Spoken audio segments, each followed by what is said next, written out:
por Monseñor José Julio Martínez. Segunda parte, la vida pública. Capítulo quinto, la primera Pascua de la vida pública.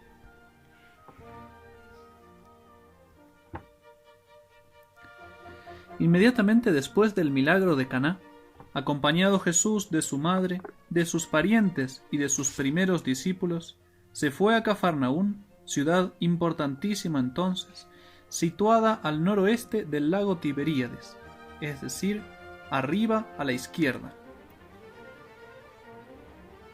Esta ciudad será singularmente bendecida por Jesús, que en adelante la considerará como su segunda patria, pues establecerá allí la residencia de sus continuas predicaciones y milagros.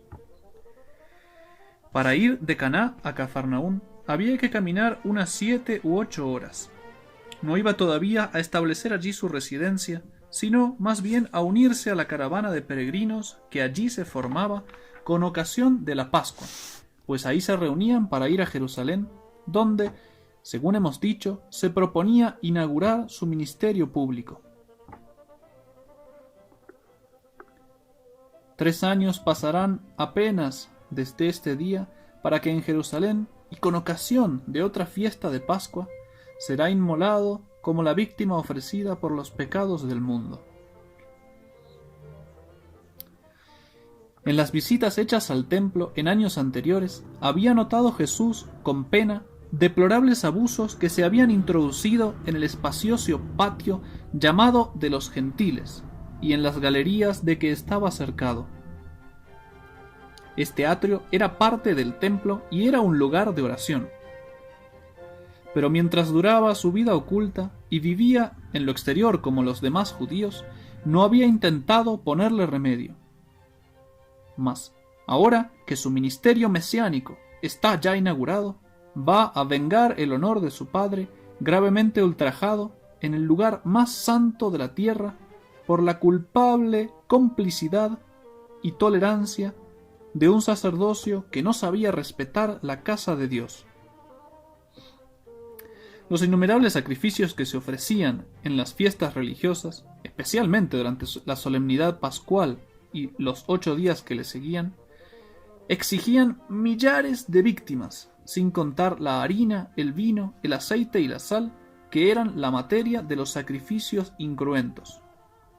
Era pues razonable que se facilitase la adquisición a los peregrinos que venían de regiones más o menos lejanas.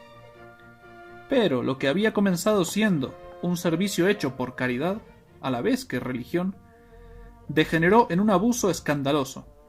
Se permitía a los mercaderes situarse hasta dentro del recinto sagrado con sus bueyes, sus terneras, sus vacas, sus corderos, cabras, jaulas con palomas o tórtolas y demás objetos del culto que ponían a la venta. El patio de los gentiles, que como dijimos era parte interior del templo, se había convertido así en una verdadera venta de feria. Imaginémonos los ruidosos e interminables altercados que, según la costumbre oriental, se enzarzaban compradores y vendedores, unos subiendo el precio y otros intentando regatearlo, los gritos de los animales, aquel extraño comercio y toda aquella barahunda cerca del santuario, tendremos idea de la escandalosa profanación que se cometía. Pero los sacerdotes y los levitas sacaban de este escándalo beneficios tan cuantiosos que ellos mismos tenían interés en mantenerlo en toda su magnitud. En el mismo atrio, sentados cerca de sus mesitas, donde se veían escudillas con monedas de oro, plata y cobre, de todas dimensiones y valores, se hallaban los cambistas o banqueros, que con un recargo de 5 y hasta de 10% cambiaban por monedas judías las griegas, las romanas y cualesquiera otras que por sus esfigies o emblemas paganos no podían ser aceptadas para el tesoro del templo por considerárselas idolatría.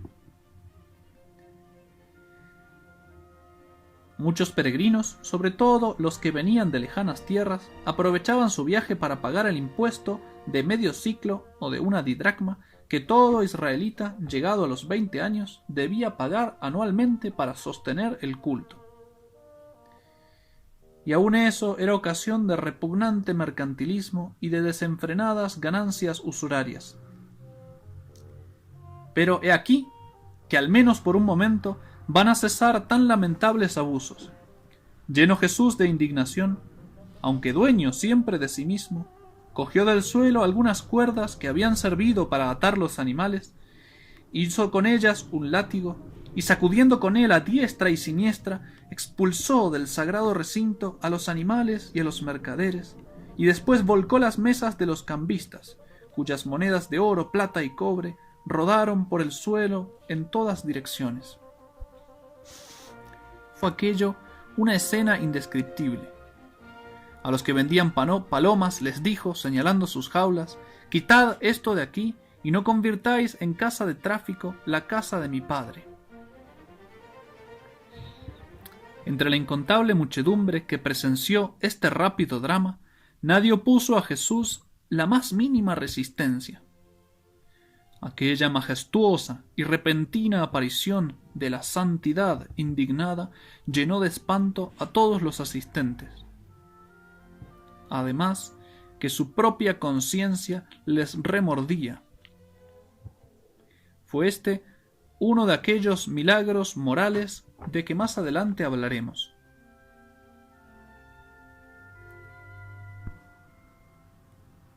Las autoridades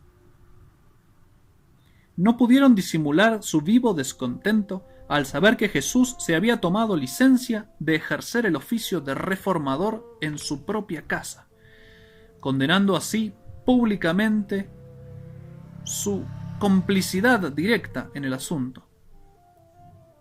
Advertidos al momento, o atraídos por el tumulto que la escena de la expulsión había provocado, preguntaron con aspereza a nuestro Señor: «¿Qué señal nos muestras para justificar esto que estás haciendo?». No se atrevían a censurar directamente el acto, pues era loable y justificado, pero esperaban poner a Jesús en un aprieto. «Si eres un profeta, demuéstralo, y demuéstralo con un milagro, puesto que no has recibido de nosotros la autoridad, se supone que la tienes de Dios, pues demuéstralo».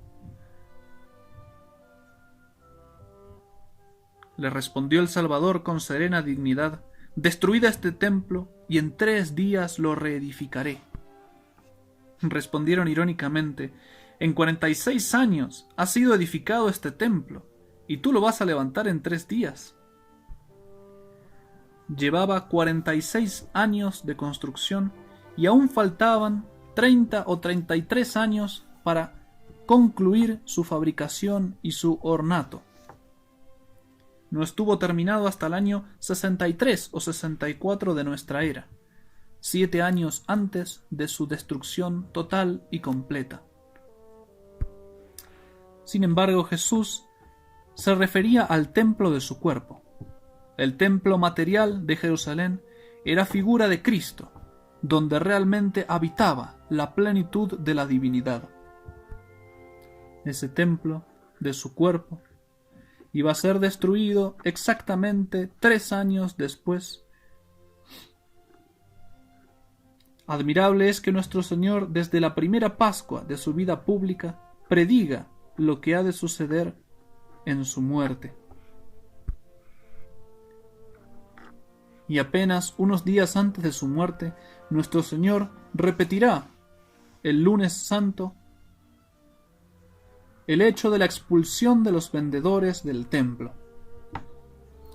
Inaugura así su ministerio mesiánico en Jerusalén, expulsando a los vendedores, y lo cierra de la misma manera en el templo de Jerusalén 4 días antes de su muerte.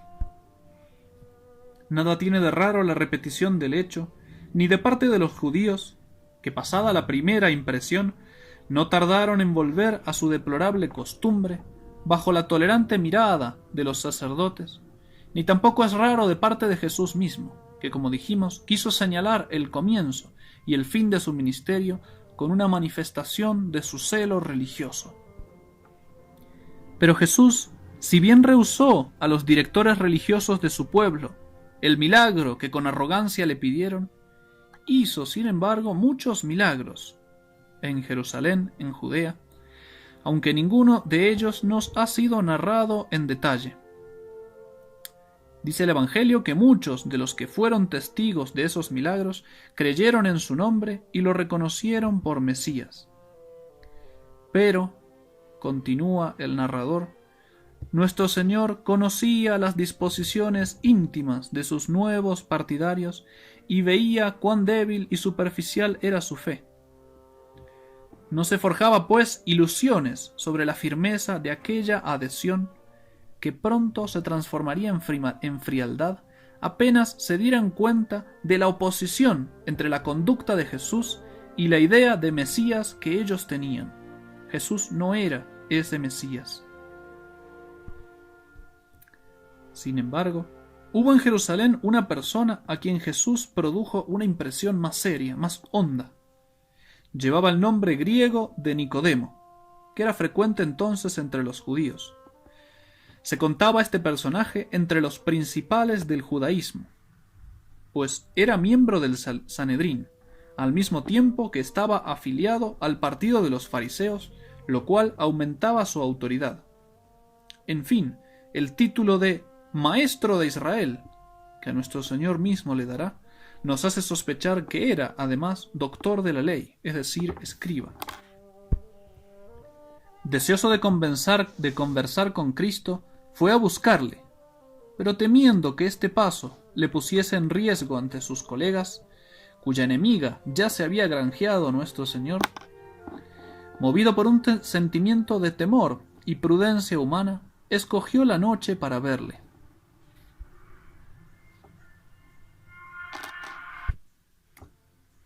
Podemos representarnos a los dos interlocutores sentados uno cerca del otro en un modesto diván, en un aposento pobremente amueblado al modo oriental y apenas iluminado por una pequeña lámpara de barro puesta sobre un candelero.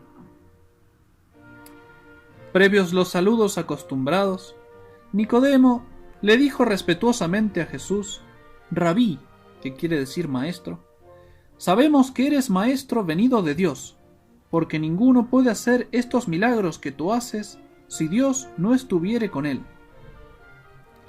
¡Qué comienzo tan significativo! Nos muestra que otros israelitas de las clases superiores habían experimentado, como Nicodemo, la influencia de los milagros y de la predicación de Jesús. Por eso dice, sabemos.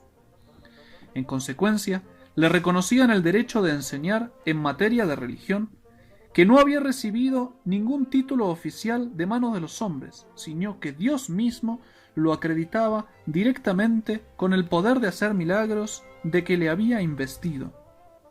Sabemos que eres maestro venido de Dios.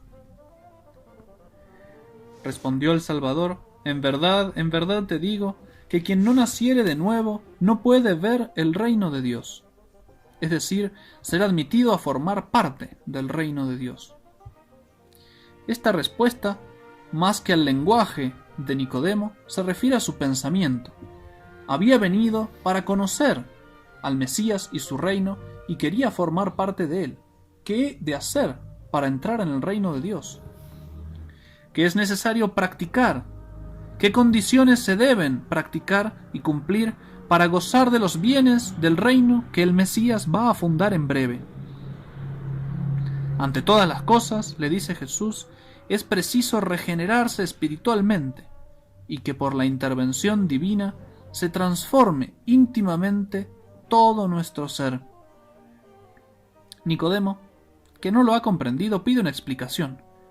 ¿Cómo puede un hombre nacer siendo ya viejo? ¿Por ventura puede volver al vientre de su madre y nacer otra vez? Pobre Nicodemo, se queda en el terreno puramente natural, cuando Jesús quiere levantarle a las altas regiones de lo sobrenatural. El renacimiento que exige como condición para entrar en el reino de Dios consiste en el bautismo, precisamente el que Juan Bautista había anunciado como institución reservada al Mesías, en oposición a un simple bautismo de agua, el suyo, incapaz de borrar los pecados. El bautismo del Mesías produciría un renacimiento espiritual, un cambio moral en el interior de la persona, a la cual perdonaría los pecados. Y así, en confianza, íntimamente, le habla Jesús aquella noche de la nueva vida que Él viene a traer. Le va a hablar de las cosas divinas con la claridad de quien las ha visto y las está viendo siempre, porque Él ha bajado del cielo y está en la tierra sin abandonar el cielo. ¿Y para qué ha bajado del cielo el Hijo del Hombre? Para salvar al mundo a costa de su vida. Revelación profundísima le hace Cristo a Nicodemo. Esa es la voluntad del Padre. Y el mismo Jesucristo parece que queda maravillado ante visión tan asombrosa. Y cuando se lo descubre a Nicodemo, tanto amó Dios al mundo que entregó a su Hijo unigénito para que todos los que crean en Él no perezcan, sino que vivan la vida eterna. Pues no envió Dios su Hijo al mundo para condenar al mundo, sino para que por su medio el mundo se salve. Quien cree en Él no es condenado, pero quien no cree ya está juzgado, por lo mismo que no cree en el nombre del Hijo unigénito de Dios. Este juicio consiste en que la luz vino al mundo, y los hombres amaron más las tinieblas que la luz, por cuanto sus obras eran malas. Imaginemos un hombre que se está ahogando, y se acerca otro en una lancha misericordioso, y extendiéndole la mano, le ofrece para salvarlo esa mano amistosa y subirlo al barco. Pues si el hombre que se está ahogando acepta la mano, se salva; si la rechaza, se muere. Para eso vino el Hijo de Dios al mundo, para salvar a los hombres. El que lo acepta se salva como esa mano amiga, y el que no se ahoga irremediablemente. Aquella noche, la palabra de Jesús, semilla siempre de la verdad, cayó en buena tierra. Nicodemo era un alma noble y agradecida, y llegará un día en que defenderá a Jesús en pleno Sanedrín, y llegará la tarde del Viernes Santo, en que irá valiente a pedir a Pilatos el cadáver del que murió por dar la vida a los hombres. Él mismo le había oído decir a Cristo esta noche: tanto amó Dios al mundo que le entregó su Hijo unigénito. Y llegará un día que también Nicodemo morirá por confesar su fe en Jesús. Sangre por sangre, vida por vida.